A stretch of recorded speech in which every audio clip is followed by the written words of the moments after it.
of your time. Ok, estamos en vivo.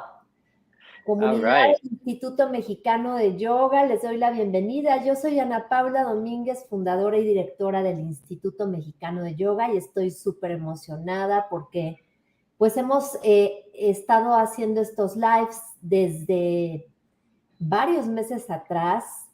Luego tuvimos el Encuentro de Yoga en Ciudad de México y ahora estamos súper entusiasmadísimos porque ya vamos rumbo al aniversario número 20 del Encuentro Nacional de Yoga, que se va a llevar a cabo del 10 al 12 de noviembre en Cancún, Quintana Roo, y va a ser un agasajo de evento. Ojalá que nos puedas acompañar. Por lo pronto, el día de hoy le voy a dar la bienvenida a un maestro a quien yo admiro, a quien yo respeto muchísimo, que es muy querido por la comunidad de yoga en México.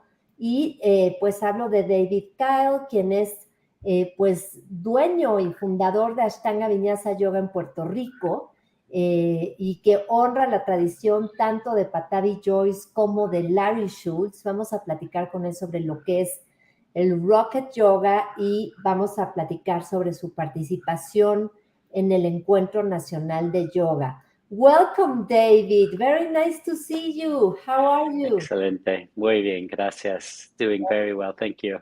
Yeah, we can do that interview in English, and yeah, I'll try and mix it up, you know. Español no es mi primer idioma, pero yo puedo explicar un poco Spanish, un poco inglés. Spanglish, un poco de Spanglish. Yeah. So, David, you were like 3 weeks ago in a trip. You were in Japan or China. Let us explain what was your trip around? Where? So yeah, it started in Europe. I went through Portugal and Germany, and then I went over to China. I was in China for a little bit over a month there, working with a couple of schools that we have out and building up over there in the China space. Wow. And so it's been a pleasure watching it build over the last 4 or 5 years there. Actually, I've been traveling back and forth quite a bit. Of course, there was a big break that we all took there from traveling for many years, but watching it grow, watching it flourish out there from it being like a little rocket baby, it's been a pleasure. Originally, and now you're back home very happy. You have, how many kids you have, David? Oh, I have 2 kids. And I'm super happy to be back. Now it's after being gone for a little bit, coming home and finally having your space is something Your that bed, sets it back, and your family. Yes, the bed, Really. my pillows. We're very happy with the kids, no? At least. Yeah. Well, my daughter's at 13, my son's at 10, so they're getting into sports and they're running and playing volleyball and basketball, and so it's always good to come back home and have that entertainment, you know, to take me away from even all the other stuff. I'm so happy. You look very happy, David. That's very nice. So originally you're from Puerto Rico, or from where are you originally from? I'm originally from the United States, from Louisiana. Okay. I've been here in Puerto Rico for a little bit over 20 years now, almost. We moved here to open up the studio. My wife, Elizabeth, who I've been with the whole time, she's from Puerto Rico. She was born in Ponce. And so, yeah, we came here to Puerto Rico right after I finished college. I took a trip here and I got to experience the island life, and it wasn't difficult to convince me to put it on the list to move here, and it hasn't been hard to keep me here. Now you're so happy there. And when was your first experience with yoga, David? You know, my first experience with yoga was in, must have been 2000, 2001. I was in Miami Beach. That's where I was living at the time. I had actually just finished going to massage therapy school and had graduated and was living in Florida, doing a little work on the side. And I decided to go do some yoga just to have a class with Elizabeth, my wife at the time. We were just dating. And I was fortunate enough to walk in, and the first yoga class I ever took was Rocket Yoga. at a studio called It's Yoga Miami with Reed With Larry Taylor. Schultz. Well, it was with Reed Taylor, which was one of Larry Schultz's students. Taylor. Yeah. And Reed got introduced to Rocket Yoga probably about 3 or 4 years before me in Cancun, actually, when he met Anna Domínguez, who had Yoga Hey. Yeah, perfect. And she had studied with Larry, and she introduced him to the Rocket. He ended up studying with Larry in San Francisco before he opened his studio in South Beach, Miami, which is where I met Larry during a yoga teacher training that Reed had hosted him on. Larry Schultz is very dear, eh? Yes, Very dear person. Like I remember going to his studio in San Francisco a whole bunch of years ago, and he was always happy, laughing, shiny. I took a retreat with him with Ana Levine at her house in Ixtapas, Iguatanejo, and in Mexico. So yeah, I was very sorry when he left his physical body, but he left us a whole bunch of very interesting teachings. Yes. Him and Mexico go way back. He loved Mexico. I fell in love with him and decided to go out to San Francisco because of the stories he would tell about his studio out there. And it was on that forefront of yoga becoming a little bit more acceptable and mainstream. Yeah. And he sent me to Mexico for my first trip ever, actually, to teach at a conference in Mexico City back in like 2003 or something like that. Yeah, you came to Encuentro de Yoga in 2003, which was in a south. His passport had expired, and so he showed up to the airport to go, and it was like the day before the conference, and his passport was expired, so they turned him down. And that's when he called me and was like, "Hey, do you have a passport?" And so that was the first time I ever, did a traveling tour to go teach yoga. It was very mind-blowing and eye-opening. Met a lot of amazing teachers. Fell in love with Mexico. And then did you started with rocket yoga, and you also at the same time started practicing Ashtanga, or how was it? Well, a big thing about Larry that sometimes, people know and maybe not all know, because Rocket is really what's become more popular in talk. But all of Larry's trainings were Ashtanga based.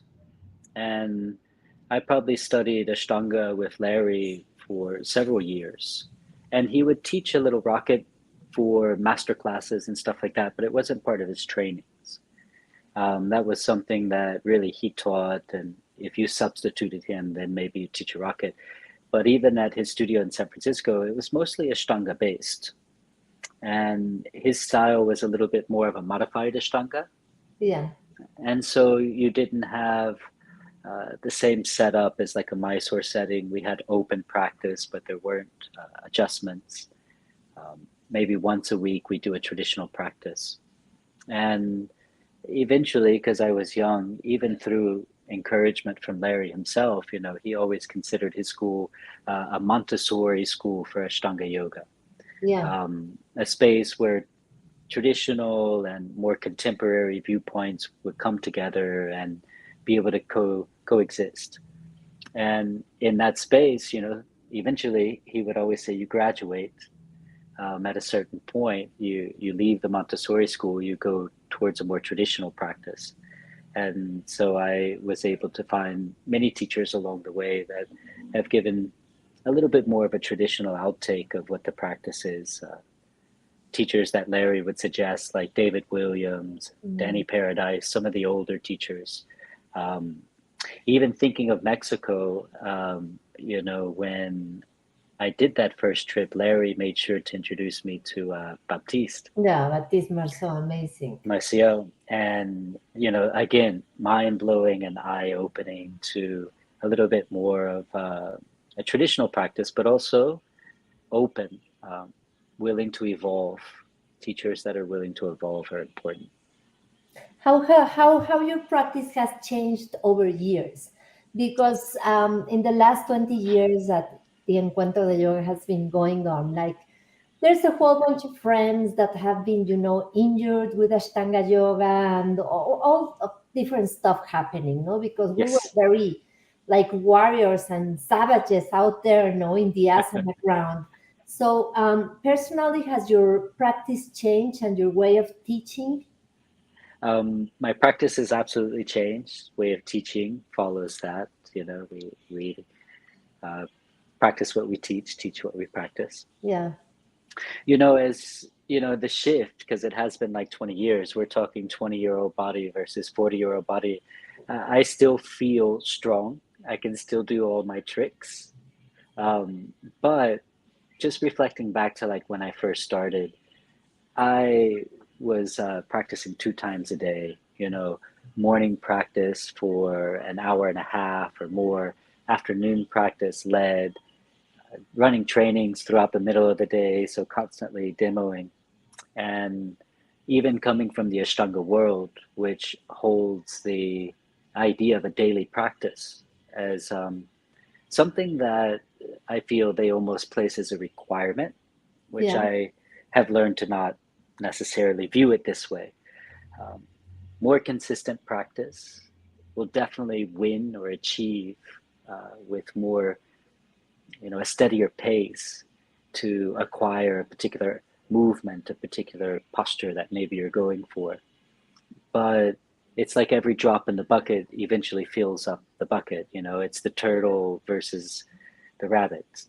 It's not necessary for me now in my later life to practice every day. I don't enforce that on students. Some days you need to take rest, you take rest. And even when I reflect back, I remember Larry, he would always ask just at least every other day. Sometimes you have to soften from that aspect, which can be a little heavy. Uh, I used to want to achieve new postures, so I was always trying to tick them off, so to speak. I haven't tried to achieve anything new in years, and I'm okay with that. Yeah. I'll see some things sometimes that I'll be like, ooh, that's exciting. But I used to break dance many Uh-huh. years ago. I still play around sometimes. I used to say part of the reason why I really practice yoga asana and I appreciate it so much is because it keeps me agile, it keeps me mobile, it keeps me able to dance if I want to, which is a passion that I have. But I was watching some people doing breakdancing the other day, and it was mind blowing. But I had no desire to try and do what they're doing. What is your Yeah. desire in yoga these days? Like if it's regarding like all the asana, uh, what like what do you do in your life? That really Yes. has Well, been going in. I'm still a heavy supporter of yoga asana. I think it's invaluable. It's a powerful tool, not just for achieving and learning about your body, but giving you a constant maintenance. Because our bodies are changing, just as we're saying. As we grow older, our bodies change, and this practice is something that we use to keep in touch with that changing process and maybe control it a little bit more, not let old age take the joy of body's movements away from us. And so I'm still very focused on this aspect. And I have like a dual side, a studio owner, so supporting the community, supporting just the idea of the practitioner, someone who uses this practice to decompress, to disconnect from their day, to establish a positive ritual inside their weekly pattern of life that promotes health, that promotes vitality in themselves. And the other side is the teacher trainings, um, where I still see a large growth and need for different styles of this particular form of the practice to be accessible to people. And so I do quite a bit of traveling, quite a bit of offering, and helping people run these programs and access, the power of yoga asana. Okay. So Fernanda says, to practice rocket, you need yoga experience. There's multiple access points when it comes to the practice. And I know during this particular conference, some of the things we're offering is what we call restorative rocket, which is an excellent beginner's introduction to the practice. It shows you fundamental asana, but it's not going to challenge you that much. But there's also a side of rocket vinyasa, which is known for being very creative. There's a lot of advanced variations that can exist. So you have to make sure you walk into the right class. Okay, that's amazing. Tell us a little bit about what your classes are going to be about. You will be teaching 3 classes during the Encuentro. Yes. So one is the introduction to rocket yoga, which will be in the West in Cancun. Also there you will teach rocket for elevation. Yes. And then in the public event for everybody, you will teach rocket restorative. Yes. Can you tell us a little bit about them? The introduction to the rocket vinyasa is based off Ashtanga. And so sometimes Ashtanga vinyasa is considered like the OG, the original vinyasa practice, vinyasa flow practice. It has a flowing context to it. So you're moving and breathing with synchronization. And the holds of the postures are not very long. Now, this can be relative. If you're used to like a vinyasa flow style, some of these practices can actually be a little faster than the rocket. But if you compare rocket vinyasa to, say, an introductory hatha or even further on the spectrum, a Iyengar class, we're definitely moving. We're generating heat. We're generating increased elevated heart rate. We produce sweat during this practice. And so all of this will be there inside the introductory, which it's a practice that I'd say if you have experience in any type of vinyasa yoga, you're going to have an easy time getting into the flow with this particular practice. Okay. The elevate, rocket vinyasa has 3 sequences that we use. The introductory practice is going to use rocket 1, but rocket 2 is more back bending, spinal twisting, and a little bit more play with inverting. And not just like full handstands, Pincha Mayurasana, but also what we like to call the mini handstands or mini inversions, like your crow positions, bakasanas, side crows, all those fun little actions that are there. And these tend to be a little bit more stimulating. And sometimes when people are looking for a yoga practice, they're looking for a practice that is calming, is relaxing, is going to place them into a very quick, deep meditative zone, even in the middle of the practice. Where other times students are looking for a practice that's going to wake them up, that's going to give them a little more stimulation. And so that rocket elevate practice is going to be a little more focused on the back bending. That's great. It's good to know, so people can know where to go and where not to go, depending on what they need, no? Yeah, absolutely. If you're thinking, if you're looking for some, meditation bells and holding postures like a restorative type of yoga, the yoga rocket elevate is something to go watch, not to do. Okay. That's amazing. So people can go to the restorative, no? What is this class exactly about? So the restorative, this is a series that I was actually inspired to do by Larry Schultz himself. When I first met Larry, I was young, I was 20. I kind of laugh a little bit because I'm pretty sure when I met Larry, he was maybe just a little bit older than I am now. And I remember meeting Larry as a young 20-year-old and thinking, oh, who's this old guy? He has gray hair, what's going on? And Larry taught a very exciting practice. But with time, what you realized is Larry gave us permission to have fun, to be creative, to have a little bit of individual interpretation to what he was offering. And so he was working with our energy. I was young, I had a lot of energy, and so he fed on that. But after knowing Larry for about, I knew him about 10, 12 years before he passed. And even in that transition, as he shifted more into his 50s, almost 60s, he taught several classes to me that were much slower, much more keyed down. And, there's this idea of like having a posture and having a modification to the pose. Yeah. And there's always this option like, oh, here's the classic and here's the modified. And sometimes mentally we push ourselves to do, oh, I want to do the more traditional form. I don't want to do the modified. And in this practice, he was like, no, the pose is this expression, so don't reach to the floor, put your hand on the knee. I think you need a block, David. And even though I was young and I was like, I don't need a block. No, he was like, no, that's the pose. And so this particular rocket vinyasa practice, which we call restorative rocket, it's a much slower pace. Even I'm going to say the exact opposite of what I said earlier. Larry, for this practice, he said, you're not allowed to sweat.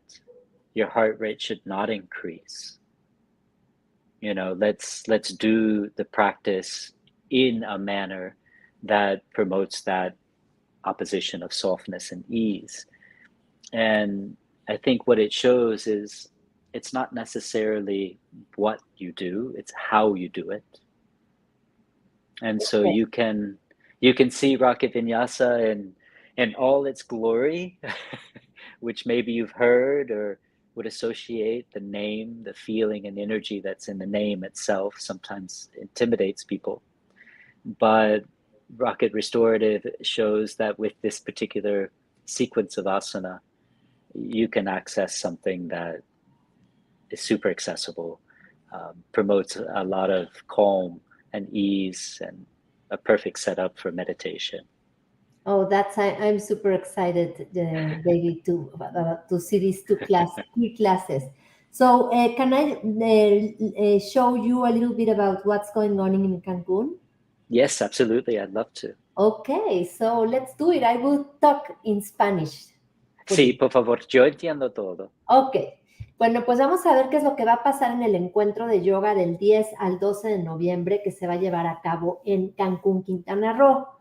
Nos han preguntado mucho qué onda, hay uno gratis y uno que no. Efectivamente, hay un evento que es gratuito, que se va a llevar a cabo en Malecón Tajamar, en donde habrá varios maestros, entre ellos David Kyle, MC Yogi, DJ Dress, Michael Gannon, y otro en Cancún, en donde también estarán los mismos maestros, pero vas a tener 2 salas para elegir a cuál quieres entrar. Miren nada más, este es el Hotel Westin Cancún Spa Resort, que es en donde se va a llevar a cabo el evento privado. Y aquí pues básicamente se trata de que tú vas, tienes salas con aire acondicionado, coffee break, kit de participante, y además de ahí vamos a tener camionetas que te van a estar llevando directamente al malecón, que está como a 25 minutos, para que puedas tomar las clases que son al aire libre, y además vas a poder tener en el malecón un espacio privilegiado para que puedas llegar y que no te quedes sin lugar y que puedas estar hasta adelante en los conciertos y en las clases. Vamos a tener a MC Yogi y DJ Dress que van a dar un gran concierto el sábado en la noche, y también MC Yogi y DJ Dress darán una clase en el evento privado, si no me equivoco, el sábado. Está David Kyle, está Michael Gannon, de la Ciudad de México, Marius Nazar, Marcos Hassan, Joseph Sur dará la primera serie de Ashtanga Vinyasa Yoga, Michael Stewart va a dar un súper concierto de Kirtan y también va a dar una clase de Hatha Yoga. Amorania, que ella es directora de un ashram que se llama Casananda de Playa del Carmen. Ana Aguado, quien es directora de Yoga 212 en Cancún. Davinia Aceves, que también dará una clase de Vinyasa, ella viene desde Mérida. Akenara desde la Ciudad de México, Jorge Narvir también desde la Ciudad de México. Jimena Patiño será la responsable de dar las clases de yoga para niños y yoga en familia.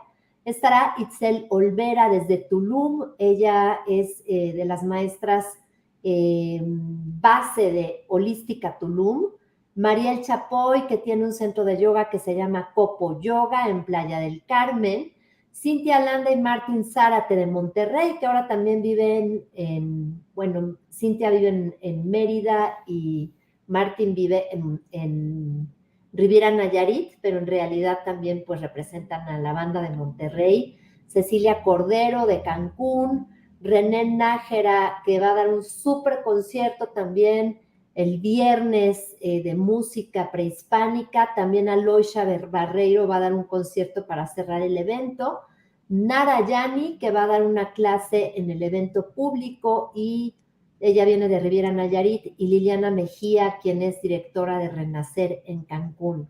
Estos son algunos de los maestros.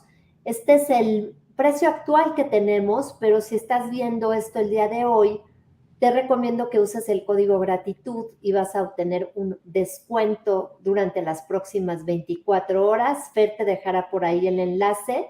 Y también tenemos un precio especial para locales de Quintana Roo.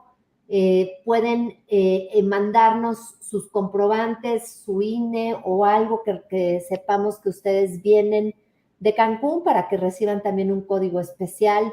Para obtener el código, ahí está el número 5547782382.